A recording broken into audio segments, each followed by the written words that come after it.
Hi, this is Diane Lovetobake, and what we're going to make are Italian fruit cookies. This particular recipe, though, I am not putting any nuts in it. I generally do, but for the person that I'm making them for, cannot have nuts, so I'm going to leave them out. But feel free to put a half a cup of chopped almonds, and if you don't like almonds, then put whatever type of nut that you would like. But this particular recipe will have no nuts in it, but it will have cherries. So it is Italian cherry cookies. So let's get started. In my stand-up mixer, I'm going to be putting in 1/2 cup of unsalted butter, and I've had it at room temperature. And I've cut it up in little pieces because it is a lot easier to break up and to cream, that type of thing. So we'll get started with that. Now once you break that up, you're going to be putting in 1/2 cup plus 2 tablespoons of granulated sugar into your unsalted butter. And just beat that in until it's smooth.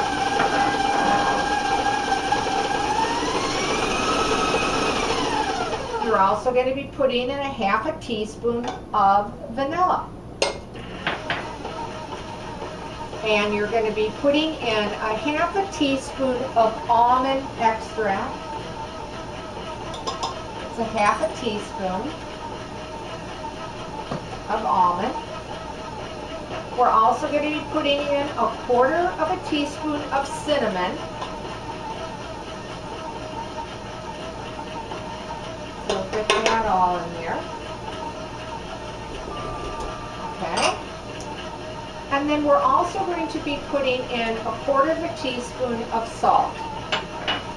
And this you do want to beat for about 2 minutes till it's very well combined, it's fluffy and pale yellow. I'm going to move it on due to the video, but I'm going to raise my speed for the moment.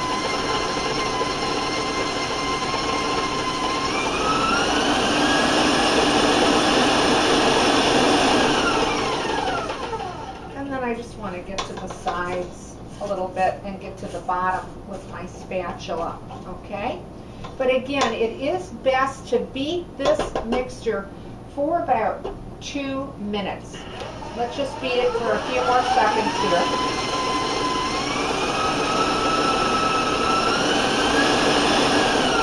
Now after your 2 minutes are up, then put in 1 egg that you've had at room temperature and beat that in.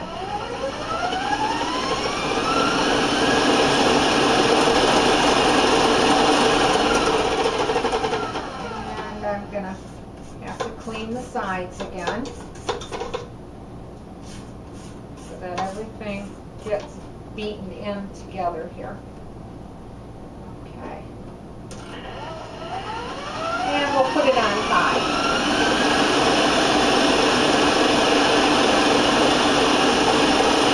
Okay. And that shouldn't take you too long. The longest period of time is really the 2 minutes before that egg goes in.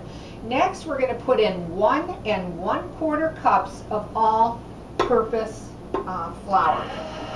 And we're just going to put that in a little at a time. And I've got to grab something that I forgot.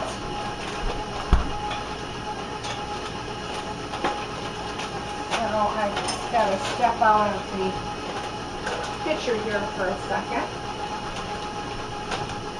And we'll put some more of the flour in and let that beat.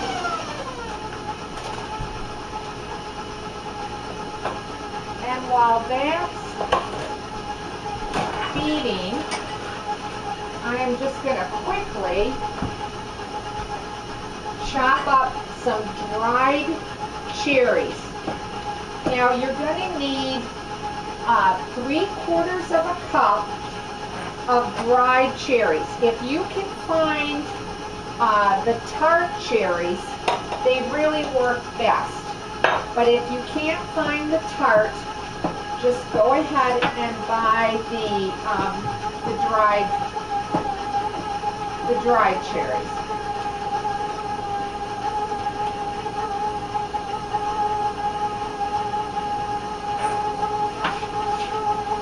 Okay, we'll put the rest of the flour in. And I'm going to raise my speed.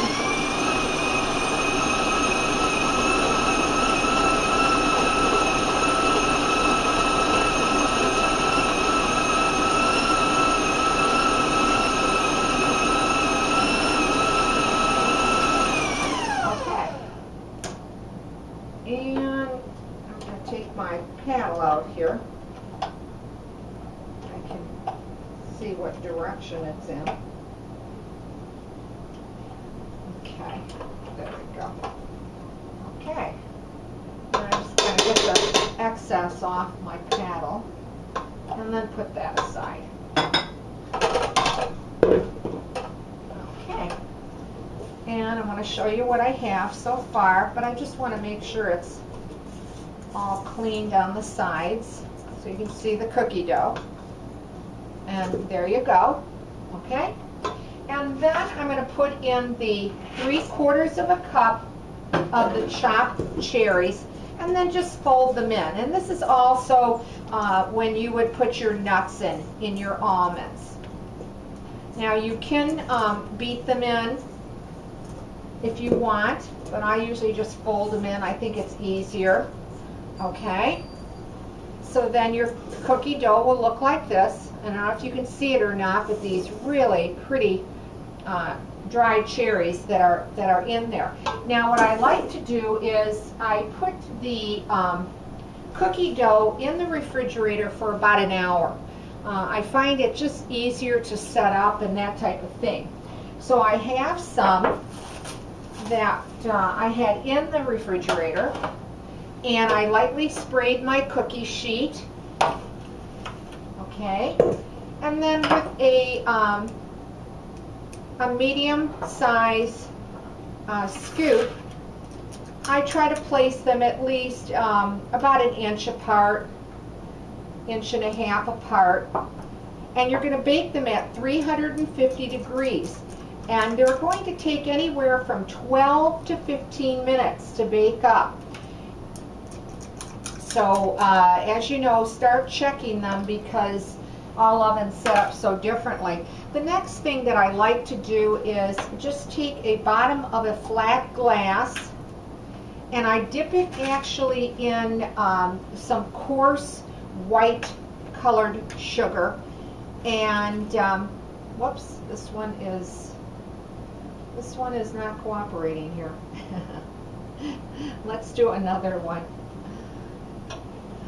Let's put another scoop of this down. Okay, I think we'll be okay now.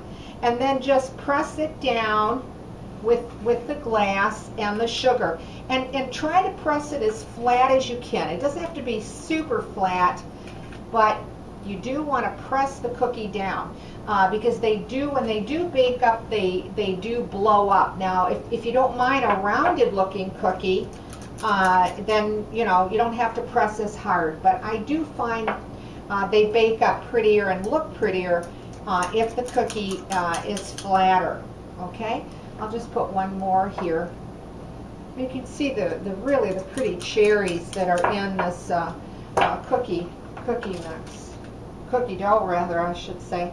And then again, just flatten it down. Don't be afraid to really flatten that cookie down. Okay, like that.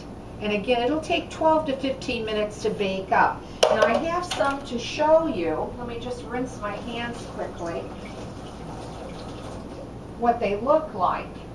Now I did one other optional thing. I drizzled milk chocolate over them. You don't have to do this, of course, if you don't want to.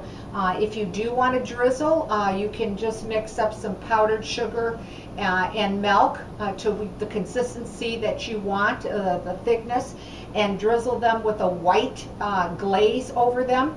But again, I thought the chocolate would be quite nice with the dried cherries, and this is how they come out. They really do come out beautiful little cookies.